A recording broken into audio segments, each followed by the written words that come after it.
दादी प्रकाश मणि, उनका नाम सुनते ही सभी को उनके अनेक चरित्र याद आ जाते हैं। कैसा रमणीक जीवन था उनका। पूरे ईश्वरीय परिवार को खुशनुमा बनाए रखती थी, परिवार की भासना देती थी। उनका व्यक्तित्व सचमुच बहुत आकर्षक था। जब वो पहली बार विदेश में गई थी तो लोग उनके खुशनुमा चेहरे को देखकर ये क्वेश्चन किया करते थे। बहुत लोगों ने ये प्रश्न किया था, दादी जी, what is secret of your happiness? क्यों आप इतने खुश हैं?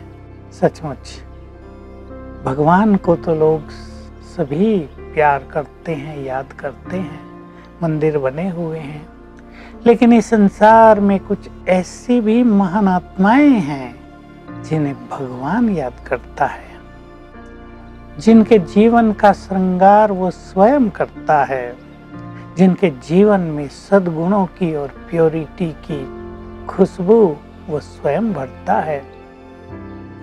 भगवान ने आकर, रुद्र ने आकर ये रुद्र गीता ज्ञान यज्ञ रचा ब्रह्मा के द्वारा। ब्रह्मा बाबा व्यक्त हुए अपनी गहन तपस्या के बाद और 21 जनवरी 1969 को दादी जी को इस महान यज्ञ की चीफ बना दिया गया। बाबा ने उनमें अनेक शक्तियां और काबिलियत भर दी थी। उससे पहले 18 जनवरी को जब ब्रह्मा बाबा अपना देह त्याग कर रहे थे स्वेच्छा से, योग बल से, तो बाबा ने दादी के हाथ में अपना हाथ दिया था और दृष्टि देते हुए देह छोड़ा था। अपनी शक्तियां दादी को ट्रांसफर कर दी थी। मैं भी तब से उनके साथ हूं, जब से वे चीफ बनी। मैंने ईश्वरीय शक्तियों से संपन्न उनको पाया। कई बार का अनुभव है जब शिव बाबा अपने वतन से केवल दादी जी को मिलने के लिए धरा पर अवतरित हुए और बाबा कहते थे, बच्चे आपके प्यार का रिटर्न देने के लिए आज आए हैं। वो एक ऐसी महान आत्मा थी जिस पर भगवान की नजर रहती थी। आज तक हम सुनते आते थे, भगवान करण करावनहार है। हमने देखा भगवान उन्हें प्यार करता है और उनके द्वारा महान कार्य कराता है। इतने बड़े यज्ञ का संचालन ना, सारे विश्व में कितने सेंटर्स फैले हुए, कितनी बहनें भाई अपने जीवन को समर्पित कर चुके हैं। केवल वो एडमिनिस्ट्रेटिव हेड नहीं, एक परिवार की चीफ थी। सभी के जीवन को उन्हें संभालना होता था। अब आप देख लीजिए, इतनी बहनें, 12-14 हजार उनके समय में। कोई हाईली एजुकेटेड तो कोई बिल्कुल भी ना पढ़ी लिखी, किसी में कोई योग्यता, किसी में कोई खूबी है तो किसी में कोई कमजोरी है।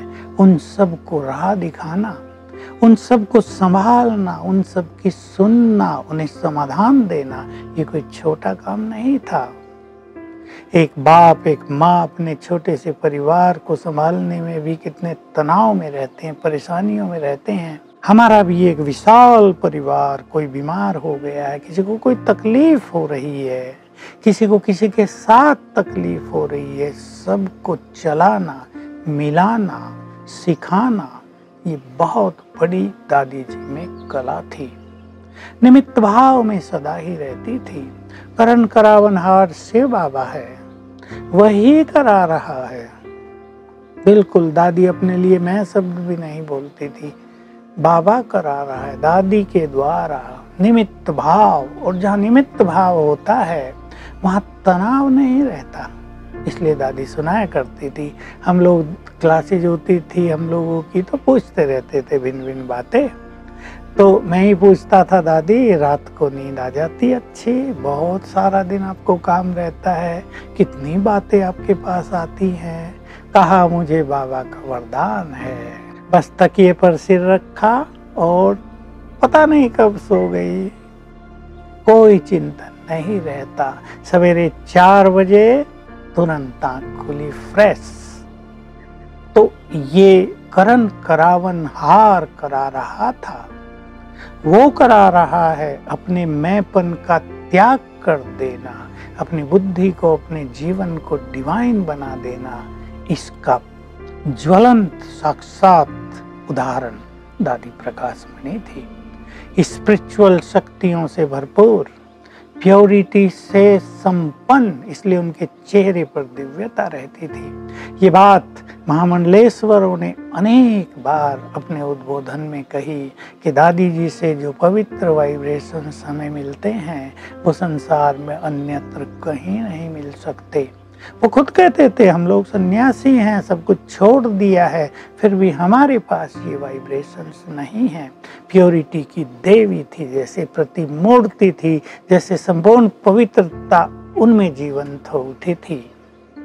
दादी जी की बहुत बड़ी खूबियाँ, सबको सुख देने की भावना, सबको संतुष्ट करने की श्रेष्ठ इच्छा, बहुत उदारता, खिलाने पिलाने में, पालना करने में कोई कमी नहीं। बाबा ने भी ये सिखा दिया था, जितना उदार चित्त होगे उतना ही ज्यादा आएगा। इसका प्रैक्टिकल स्वरूप उनके अंदर देखा जाता था। तो हर एक को संतुष्ट करती थी। हम लोग की क्लास होती थी, दादी कहती थी मुझे चिंता रहती है सब भाई बहनों की, इतना बड़ा यहाँ हमारा परिवार है, किसी को किसी चीज की तकलीफ होती होगी। कई लोग दादी के पास आते नहीं हैं लज्जा से, तो कहती थी सबको एक एक पर्ची दो और जिसको जो चाहिए इस पर लिख दो। और कहती थी जो भी देने वाले हैं 3 दिन में सबको सब कुछ मिल जाना चाहिए। बहुत ध्यान रखती थी।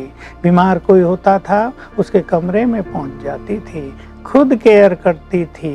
जो उसके साथी हैं उनको कहती थी कुछ भी चाहिए दादी के पास आ जाना।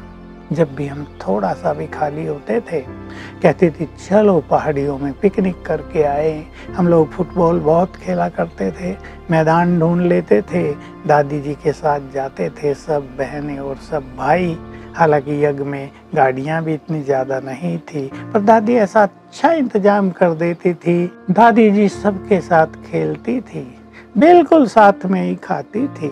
किसी को ये फीलिंग नहीं होने देती थी कि मैं इतनी बड़ी संस्था की कोई चीफ हूँ और आप सब संस्था में सेवा करने वाले हो। सबके जीवन को वैल्यू देती थी। और एक बहुत बड़ी चीज मैं कहना चाहूँगा, दादी जी में एक बहुत बड़ी क्वालिटी थी दूसरों की योग्यताओं को यूज करना, उनकी योग्यताओं को बढ़ावा देना। मेरे साथ भी ये बहुत हुआ, औरों के साथ भी हुआ। तो ऐसी महान आत्मा दादी प्रकाश मणि जो आज भी सूक्ष्म रूप से हमारे मध्य हैं, जिन्होंने 25 अगस्त 2007 को इस नश्वर देह का त्याग किया था, परंतु आज भी उनकी सूक्ष्म पालना हमें अनुभव होती है और उनके लिए हम बहुत स्नेह और सम्मान भरे श्रद्धा सुमन अर्पित करते हैं। ओम शांति। दादी प्रकाश मणि, दादी प्रकाश मणि।